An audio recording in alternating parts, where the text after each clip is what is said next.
Good morning, students. My grade 7 students. Hope you are good, well, and safe at home. As you all know, we have completed first 3 units. Notes are also given. You hope you have completed. If not, complete it. If yes, then send it to me on my personal number as you have in the group, official group of class 7. Next, I would like to inform you all that there are textual exercises which are not done now, but it will be done later on. So today, as you all know, we have explored a lot with the help of this book. First we have explored with symbols, then puzzles, and then the third one, advertising, and now is coming poetry. Now this poem is itself says exploring poetry, in which the poet is describing the life of the poet. Here, this poem is written by Esther Samuel. There are 2 terms which we can say. Note, a single sound at a particular level in music. Note, that note, no. We do write that note. They are not talking about the note. They are talking this note word in the poetry form. Then while reading, you will see this is the next term, twist and turns. It means does not go straight, not a simple way, full of struggles, full of difficulties while going through the journey. So here I am going to explain the paraphrase of the poem before reading the poem. This poem is written by Miss Esther Samuel, means the poet is female. So the poetess Miss Esther Samuel has made comparison of life with different things. So life with different things. How did he make the comparison? That we are going to study.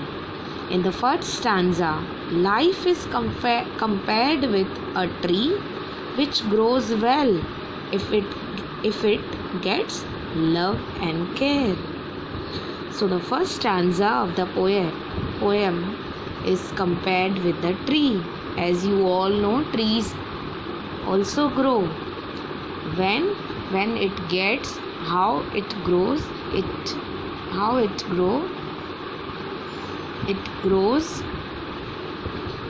with the help of love and care.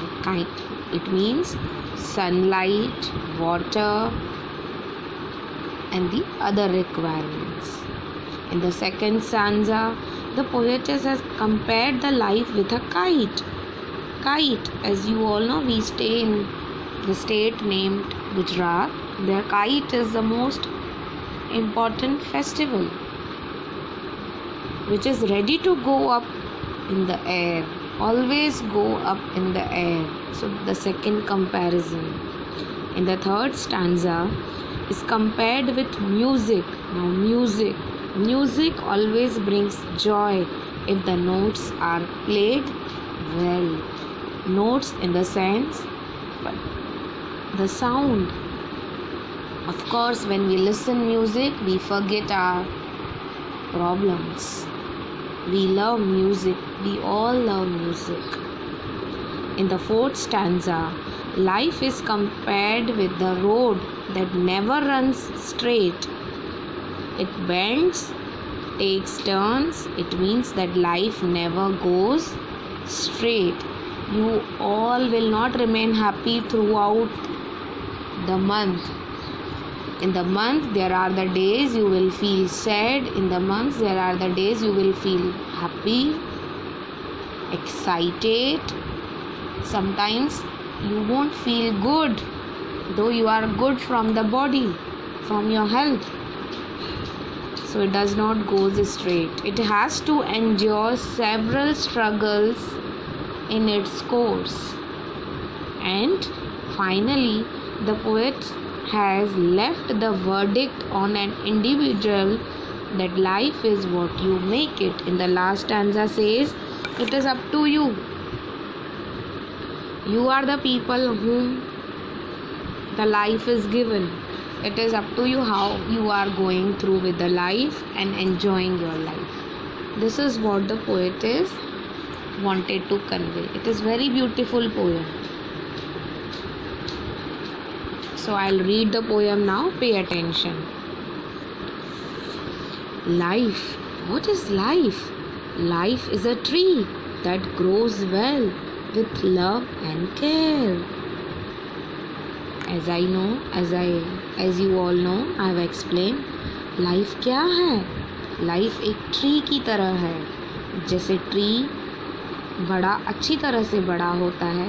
अच्छी तरह से यानी किस तरह से? जब वो कैसे बड़ा होता है? जब प्यार उसकी संभाल रखते हुए जब वो बड़ा होता है. वैसे हमारी लाइफ है.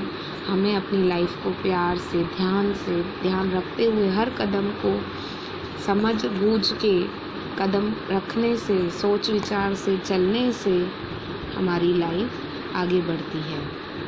Life is a kite ready to fly in the air. दूसरी बात बता रहा है लाइफ क्या है? लाइफ एक काइट की तरह है. काइट कैसे आकाश में उड़ने के लिए, हवा में उड़ने के लिए तैयार होता है, वैसे हमारी लाइफ है. हमें आगे बढ़ने के लिए, ऊपर उठने के लिए हमेशा तैयार रहना चाहिए. हमें लाइफ में आगे बढ़ते रहना चाहिए. ऊंचाइयों को छूना चाहिए. हमें अपने आप को टारगेट देना चाहिए. आज हमने इतने नंबर्स लिए हैं, आगे हम और आगे मेहनत करके हम और आगे नंबर लेंगे. इस तरह से हमें ऊंचाइयों को छूना है. Life is music. लाइफ क्या है? लाइफ एक म्यूज़िक की तरह है जिसमें if you know the notes to play, अगर आपको पता है कि हमें उसका साउंड किस तरह से चलाना है तो वो लाइफ म्यूज़िक है. जैसे कि म्यूज़िक में हमें पता होता है कौन सी ट्यून, कौन से वर्ड्स किस रिदम में सेट करने हैं. तो लाइफ में भी हमें पता होना चाहिए कि कहाँ चीज़ कैसे हमें संभल के कदम उठाना है, हमें कैसे दोस्त रखने हैं, किसके साथ कंपनी रखनी है. अगर आपको लाइफ जीने आती है तो लाइफ आपकी अच्छी निकलेगी. Life is a road. Life क्या है? अब लाइफ तो रोड भी है with twist and turns on its way. उसके रोड जैसे कि कभी भी स्ट्रेट नहीं होता है, ट्विस्ट एंड टर्न्स आते रहते हैं. बैंड यानी आगे पीछे होता रहता है ना. लाइफ भी हमारी सीधी नहीं है. हमें आगे पीछे होते रहना है. यानी कि हमें अपनी स्ट्रगल्स का सामना करते हुए, डिफ़िकल्टीज़ का सामना करते हुए आगे बढ़ना है. हमें घबराना नहीं है स्ट्रगल से. अब लास्ट स्टैंज़ा बहुत इम्पॉर्टेंट है जहाँ पे पोएट कहना चाहती हैं व्हाट इज़ लाइफ. लाइफ क्या है? Life is what you make it your way. Life तो अल्टीमेटली वही है, हम सबको भगवान ने दी हुई है. फिर जो जिस तरह से जीना चाहता है वो उस तरह की उसकी लाइफ होती है. बट हमें पता है कि हमारे लिए 24 आवर्स हमें दिए हुए हैं गॉड ने. हमें उन 24 आवर्स को कैसे बिताना है, किस समय पे क्या करना है, उसका सही उपयोग करके हम उस लाइफ को बेटर बनाना है, अच्छा बनाना है. वो सब हमारे हाथ में है. यानी हम तो कंपैरिजन कर सकते हैं, हम नॉन लिविंग थिंग से सीख सकते हैं, हम एनिमल से सीख सकते हैं. बट हम जब फाइनली अडॉप्ट करते हैं और उसे अप्लाई करते हैं अपनी लाइफ में, तभी हम अपनी लाइफ को सही तरह से जी सकते हैं. This is what the poet is wanted to say in the poem.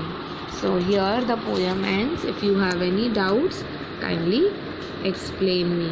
Then I will explain you the next poem, that is very beautiful poem, is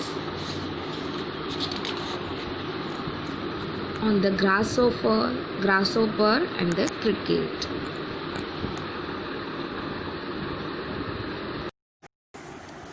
So this is the next poem on the grasshopper and the cricket. Now, what is this poem about? This is a poem on nature. It is written by John Keats, very famous poet of English literature. In it, the grasshopper and cricket act as symbols suggesting life. They are going to teach us or showing the path of life. Read the poem. Notice how the poetry of earth keeps on through summer and winter in a never ending song. How? Which I am going to explain you in a form of paraphrase, and then later I will read the poem. On the Grasshopper and the Cricket is a patrician sonnet by renowned British poet John Keats. He has described how two insects, those two insects are grasshopper and cricket, have their own time in summer and winter respectively. The grasshopper is diurnal insect while the cricket is nocturnal. Both of them like warmth. As you know which kind of insect they are, that you have studied in ES or science. The poet says that the poetry of earth is never dead. The poetry of earth is never dead means कभी नहीं खत्म होती. Even if it is scorching heat, earth कभी भी नहीं खत्म होती. जितनी गर्मी आती है, बिल्कुल चुभती है गर्मी, scorching. And birds are fainting and hiding themselves in the cooling trees.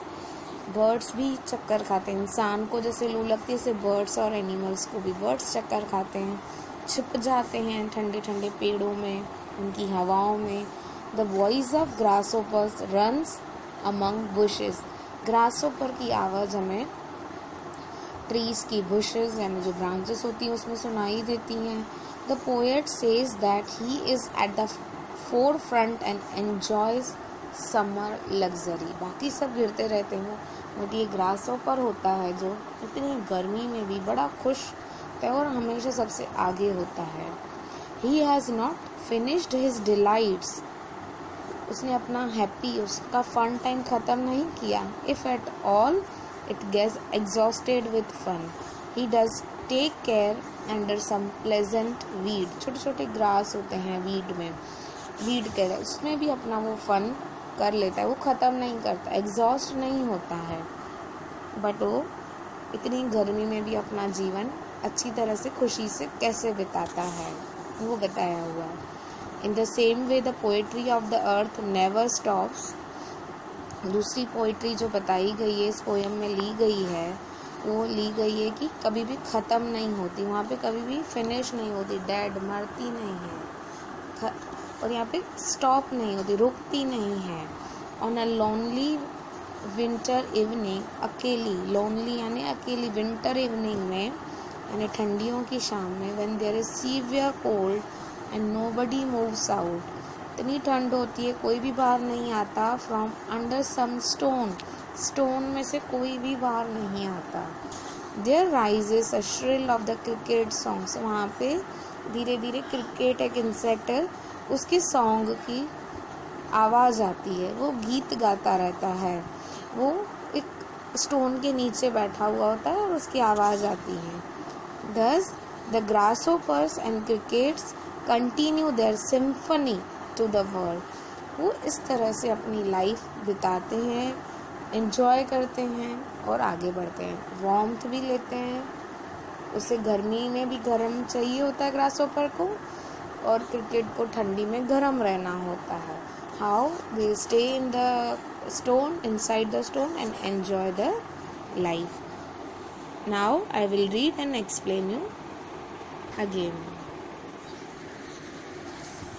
Now I'll begin the poem. The poetry of earth is never dead. The poem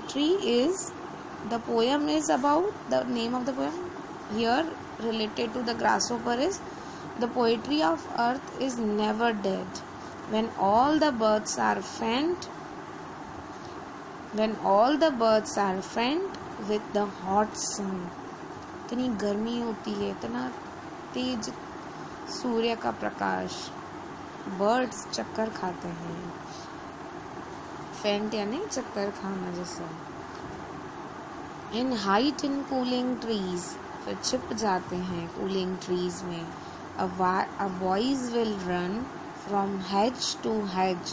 Now hedge means bushes, जो ट्री की branches जैसे trees छोटे वो।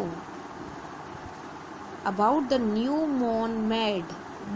New mown means freshly cut, new. Mead यानी grassy field, मेडो जिसे कहते हैं। ये मेड शॉर्ट फॉर्म्स ऑफ मेडो का है। ये पोइट्री की लैंग्वेज में दे यूज़ करते हैं पोएट। कहाँ से आवाज़ आती है? बुशेस में से आती है। न्यू फ्रेशली आवाज़ आती है ग्रासी फील्ड में से। That is the grasshoppers. वो कौन है वो? That is the grasshoppers. He takes the lead, वो आगे रहता है हमेशा, वो लीड करता है। इन समर लग्जरी, कहाँ? समर सीजन में। ही हैज़ नेवर डन, वो कभी नहीं ख़त्म करता। विथ हिज डिलाइट्स यानी fun, for when tired out with fun he rest as at ease, जब वो पूरा ख़त्म हो जाता है, थक जाता है, हर चीज़ एंजॉय कर, फिर रेस्ट करता है। सम प्लेजेंट वीड यानी एक वाइल्ड प्लांट होता है which grows in an unwanted place. वो वीड होते हैं, छोटे छोटे ग्रास ही होते हैं, बट वो वाइल्ड प्लांट्स होते हैं जिन्हें अपन यूज़ नहीं कर सकते। थक जाता है, फिर उनके नीचे वो जाके आराम करता है। So this is all about grasshoppers. As you all know now, if we describe about this insect, that is cricket, तो ये पोएट्री को कैसे बताया गया है? The poetry of earth is ceasing never. Ceasing यानी स्टॉप, कभी भी स्टॉप नहीं हो रही है। सीजिंग यहाँ पे ING है तो stopping. On a loan winter evening when the Frost, जैसे अलोन विंटर यानी अकेला सा इंसान, लोनली, अलोन यानी अकेला, लोनली।